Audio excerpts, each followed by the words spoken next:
Business school indirectly led Gunn's Hill Artisan Cheese founder Shep Eiselstein back home to his township of Norwich dairy farming roots. It was during my time in university that I came across a small cheese factory up in Thunder Bay, and the people there were super friendly, showed me all around, and that's kind of when I kind of started to come up with this idea of perhaps if making cheese can work in Thunder Bay, it can definitely work here in Southern Ontario. With no program available in Canada at the time, Shep charted his own cheese-making journey. He began in a small facility in upstate New York, took university courses in Guelph and Vermont, before linking up with a traditional operation in the Swiss Alps.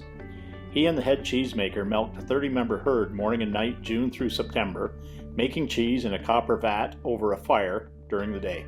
I learned about the art of making cheese. So cheese making involves science, of course. There's lots of technical things that are happening, but there's also a certain level of feel and touch and smell that's involved. And so making cheese in that kind of environment, like in Switzerland, you really get a good grasp on that kind of less quantitative, more qualitative quality of making cheese. He spent another year making cheese in British Columbia before returning home to develop recipes, a business concept and plan, and getting approvals in place for an August 2011 opening. When we started making three main types. So we started with our Five Brothers, which is based on a Swiss cheese called Appenzeller. We were making our Oxford's Harvest, which is based on another Swiss type cheese called Muchli. Has a bit of a similarity to very soft Gouda.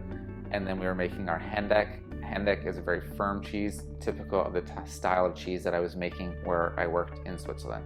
So similar to a cheese called Berner Alpkäse. Gunn's Hill Artisan Cheese's foundation coincided with growing appreciation for local craft bakeries, breweries, and other farm gate endeavors.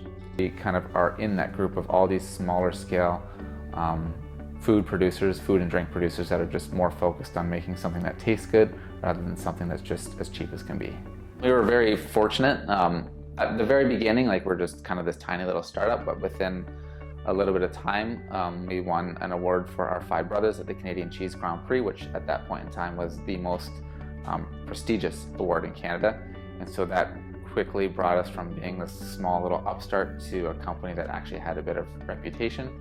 And so that really kind of kicked us off selling both in our cheese shop, but then also throughout the entire province. In 2015, we won an award from the BDC, which is the Business Development Bank of Canada, and then that helped finance our expansion to making more aging rooms.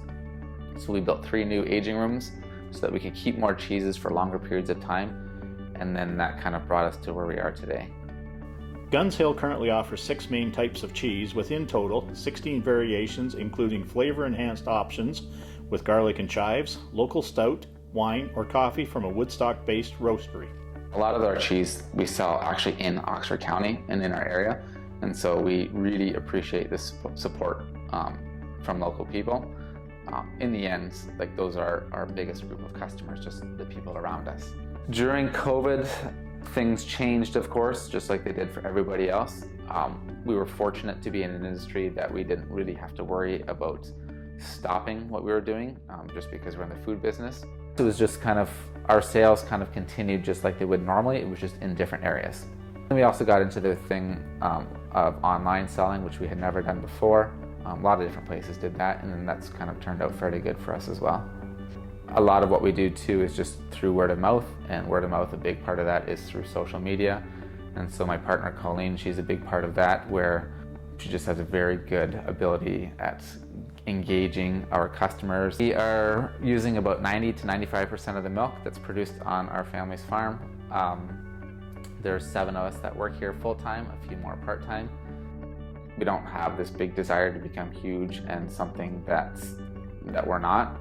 I think part of the definition of being an artisan cheese factory is just a scale thing, and I think going beyond the milk from our family's farm perhaps is that red line where we're just not going to go to that point. We're also talking a little bit more about trying to make this cheese factory more of a destination for people to come to, host different events and do different pairings and things like that on site, which would be kind of a fun way to get more people here. We've always been a big proponent of being an inclusive place, and so we're always trying to promote the fact that we're welcome. We welcome absolutely everybody here, regardless of your background and things like that. And so we just want to make sure that that's well known in the community too. We really do appreciate the recognition of the award this year. Things have been difficult for the past couple of years, and so this kind of recognition just kind of reaffirms some of the direction that we're going.